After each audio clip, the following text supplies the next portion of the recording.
बिस्मिल्लाहिर्रहमानिर्रहीम। आज 3 अहम ख़बरों पर बात होगी। बहुत ही टॉप लेवल की न्यूज़ हैं। एक तो ये कि पाकिस्तान तहरीक इंसाफ ने इंट्रा पार्टी इलेक्शन कराने का ऐलान किया है।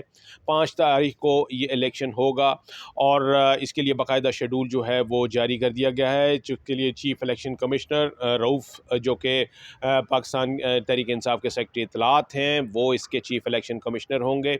और ये एक पूरा एक शेड्यूल जो है वो दिया गया है।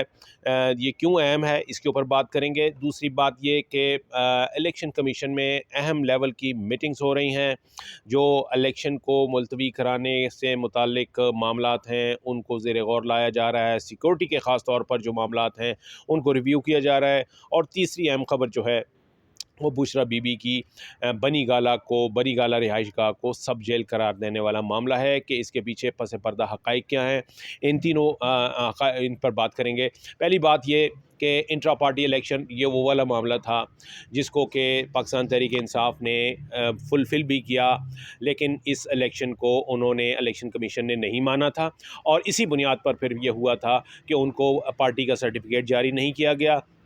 पार्टी का सर्टिफिकेट जारी नहीं हुआ तो इसका मतलब यह है कि उनको इलेक्शन सिंबल से महरूम कर दिया गया और उनको इलेक्शन सिंबल नहीं मिला। आपने देखा कि किस तरीक़ा से ये मामला जो था Lahore high court, Peshawar high court और उसके बाद फिर सुप्रीम कोर्ट पहुंचा। और सुप्रीम कोर्ट से भी बिल आखिर हतमी फ़ैसला ये मिला कि जी आपको बल्ले का निशान नहीं मिलेगा, इसलिए कि आपके इंट्रा पार्टी इलेक्शन दुरुस्त नहीं थे। तो अब इंट्रा पार्टी इलेक्शन अगर अब करा दिए जाते हैं, अच्छा एक बात ये जहन में रखिएगा कि जब इंट्रा पार्टी इलेक्शन नहीं माने गए तो उसकी बिना पर उस वजह से पाकिस्तान तहरीक इंसाफ को जितनी भी मखसूस नशिस्तें थीं पार्लियामेंट की, यानी इनकी तादाद तकरीबन 200 सवा 200 बनती है, ये 230 नशिस्तों से इनको महरूम होना पड़ रहा था, यानी बल्कि महरूम होना पड़ा। उसकी वजह यह है कि सिर्फ जो रजिस्टर्ड पॉलिटिकल पार्टीज़ होती हैं उनको जो है उनसे फ़हरिस्तें मांगी जाती हैं कि वो जब मखसूस नशस्तों पर इंतखाब होगा और उनमें हिस्सा बक़दर जुस्सा के मसदाक़ जब इलेक्शन के बाद असम्बली में ये नशस्तें अलॉट की जाएंगी तो ये सिर्फ पॉलिटिकल पार्टीज़ को अलॉट की जाएंगी। और चूँकि as a political party Pakistan Tehreek Insaf को रजिस्टर्ड नहीं किया गया तो वो इन नशस्तों से महरूम हो गए। दूसरा मामला ये है कि ये इनकी आज़ाद हैसियत में चूँकि सारे वो लड़ रहे हैं कैंडिडेट्स, तो जब ये मुंतखब होकर आएंगे तो उस वक्त भी ये वल्नरेबल होंगे, बहुत ज़्यादा ये इस लिहाज से वल्नरेबल होंगे कि कोई भी इनको लालच देकर वो अपने पास मिला सकता है। क्योंकि इलेक्शन के बाद जब नई असम्बलियाँ बनती हैं तो इलेक्शन कमीशन आज़ाद उम्मीदवारों से पूछता है कि वो किस सियासी जमात को ज्वाइन करना चाहते हैं या नहीं। तो ऐसी सूरत में एक पूरा हॉर्स ट्रेडिंग का बाज़ार जो है वो गर्म होना था। तो वो जो पार्टी डिसिप्लिन के अंदर आते हैं उम्मीदवार, वो चूँकि पाकिस्तान तहरीक इंसाफ के हिमायत याफ्ता आज़ाद उम्मीदवार जो हैं वो उस पार्टी डिसिप्लिन से बाहर होंगे। लेकिन अब इंट्रा पार्टी इलेक्शन कराने का मकसद ये है कि शायद ये पाकिस्तान तहरीक इंसाफ जो है वो दोबारा सुप्रीम कोर्ट से रुजू करेगी। और हमारी इतलात ये हैं कि जो जस्टिस कादी फ़ाइज़ ईसा ने फ़ैसला दिया था बल्ले का निशान ना देने वाला, उस फ़ैसले के ख़िलाफ़ रिव्यू अपील दायर की जाएगी। इसके ये हमारे बड़े ज़राए ने कन्फर्म किया है कि पाकिस्तान तहरीक इंसाफ जो है वो अब इस बुनियाद पर सोच रही है कि एक तो वो इलेक्शन करवा रही है और फिर उस इलेक्शन की बुनियाद पर दोबारा सुप्रीम कोर्ट से रुजू किया जाएगा, रिव्यू अपील दायर की जाएगी ताकि अपने हक़ में फ़ैसला लिया जाए और जो नुकसान एज ए पोलिटिकल पार्टी उन्हें हो रहा था या हुआ है वो उसको उस डैमेज को कंट्रोल कर सकें। दूसरी अहम खबर जो है जी वो इलेक्शन से मुतालिक थे। गुज़िश्ता रात 12 से 1 बजे तक इलेक्शन कमीशन में गहमा गहमी रही। चीफ़ इलेक्शन कमिश्नर जो हैं वो बज़ाते ख़ुद इलेक्शन कमीशन के हेड ऑफिस में मौजूद रहे। वजह यह थी कि जो सिक्योरिटी से मुतालिक जो मामलात थे उनका रिव्यू हो रहा था, उनको देखा जा रहा था कि किस किस हलके से और किस किस मुल्क के किस हिस्से से शिकायत आ रही हैं कि वहाँ पर अमन व अमान की जो सूरत हाल है वो मखदूश है। और उस अमन व अमान की मखदूश सूरत हाल के बायस ये सोचा जा रहा है कि उन हलकों में इलेक्शन जो है वो मुलतवी कर दिया जाए।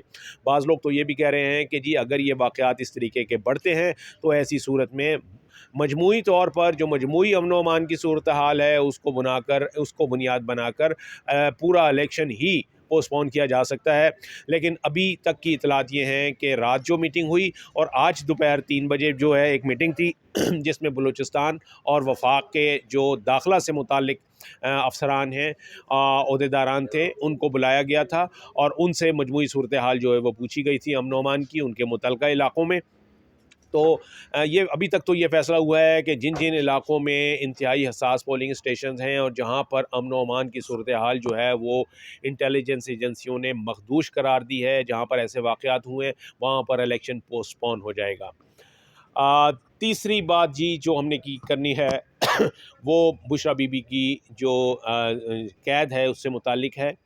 कल उन्होंने ख़ुद गिरफ़्तारी दी थी जाके अडियाला जेल में, जिसके बाद उनको मुंतकिल किया गया उनकी अपनी रिहाइशगाह यानी उनके अपने घर बनीगाला में, इमरान खान की रेजिडेंस पे।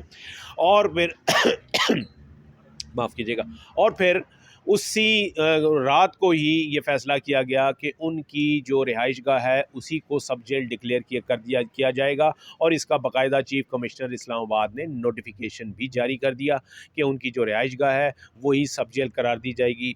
इस वक्त वहाँ पर जो जेल का स्टाफ़ है वो वहाँ पर मुतय्यन है।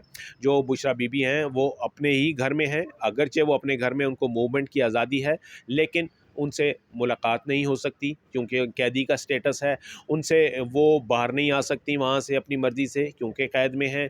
वहाँ से वो अपनी मर्ज़ी से जो उनके राब्ते हैं वो भी नहीं कर पा सकती, इसलिए कि एक कैदी को मोबाइल की सहूलत या राब्तों करने की सहूलत जो है वो मैसर नहीं होती।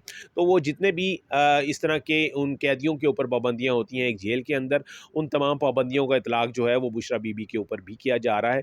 और जेल की बनीगाला की जितनी भी सिक्योरिटी थी वो तमाम की तमाम इस वक्त जो जेल स्टाफ है वो उनके पास है, और जो इंतज़ामिया है यानी जो पुलिस है मकामी पुलिस इस्लामाबाद की, उसके एहलकार जो हैं वो वहाँ पर तैनात हैं, वो जेल इंतज़ामिया की मदद के लिए वहाँ पर तैनात हैं। तो एक तरीके से ये देखा जाए तो ये जो बनीगाला है इसको उन्होंने जहाँ पर ये कि इंतज़ामिया पहले रोका करती थी किसी को जाने से अब उस रिहाइशगाह का कंट्रोल जो है वो पूरी की पूरी जो है ना वो कहा जा सकता है कि इंतज़ामिया ने और जेल इंतज़ामिया ने और मकामी इंतज़ामिया ने संभाल लिया है। तो लेकिन एनीवेज़ ये ज़रूर है कि बुशरा बीबी जो हैं वो वहाँ पर कम से कम उस चार दीवारी के अंदर जो हैं वो आज़ाद हैं। उनको मूवमेंट की आज़ादी ज़रूर है, हाँ राब्तों करने की आज़ादी नहीं है, उनको फ़ोन पर बात करने की आज़ादी नहीं है। बाकी जो रूटीन के मुताबिक उनके अमूर हैं, जो वो रोज़मर्रा के अमूर वो उसी तरीके से वहीं पे रहते हुए बैरूनी राब्तों से कट कर ये वो उसी तरीके से अपनी रूटीन जो है वो जारी रखे हुए हैं। तो इस हवाले से अहम बात ये है कि चूँकि ऐसा पहले भी हुआ और ये सहूलत जो है ये पहले भी हमने देखा कि एक और केस में ऐसा हुआ था कि अमूमन जो हसास मामला होते हैं, क्योंकि बुशरा बीबी का एक जिस बुनियाद पर उनके लिए ये सहूलत देने का फ़ैसला किया गया वो उनका बापर्दा होना था।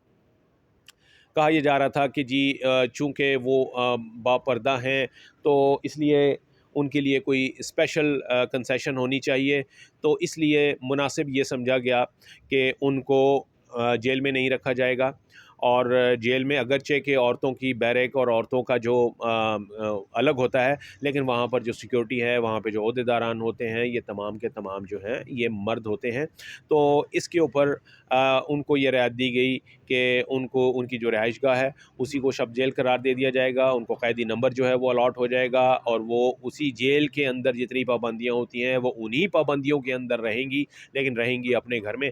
तो ये एक उनको देखा जाए तो उनका जो बापर्दा होने का जो एलिमेंट है, जो एक हकीकत है, ये इसका उनको फ़ायदा हुआ है।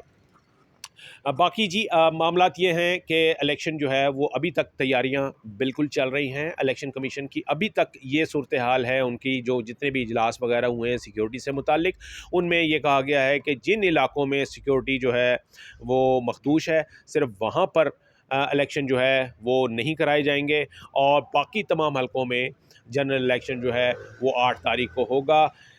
इसके लिए बैलेट पेपर्स जो हैं वो भी छापने के लिए दे दिए गए हैं और बैलेट पेपर्स जो हैं उनकी एक हद तक छपाई जो है वो मुकम्मल मतलब तकमील के मराहिल में है।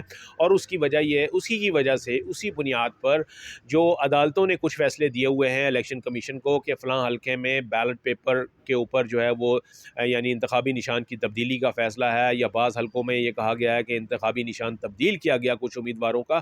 तो ऐसे तमाम हल्कों में भी इलेक्शन कमीशन का यह कहना है कि क्योंकि जो बैलेट पेपर्स हैं वो छप चुके हैं, और दोबारा बैलेट पेपर जो है किसी ख़ास हलके के लिए छपवाना ये फिर इसको तूल देगा। इसलिए बेहतर ये होगा कि ऐसे तमाम हलके जहाँ पर कि अदालत ने फ़ैसले दिए हैं कि इंतखाबी निशान तब्दील हो, ऐसे तमाम हलकों में भी इलेक्शन जो है वो मौखर कर दिया जाएगा।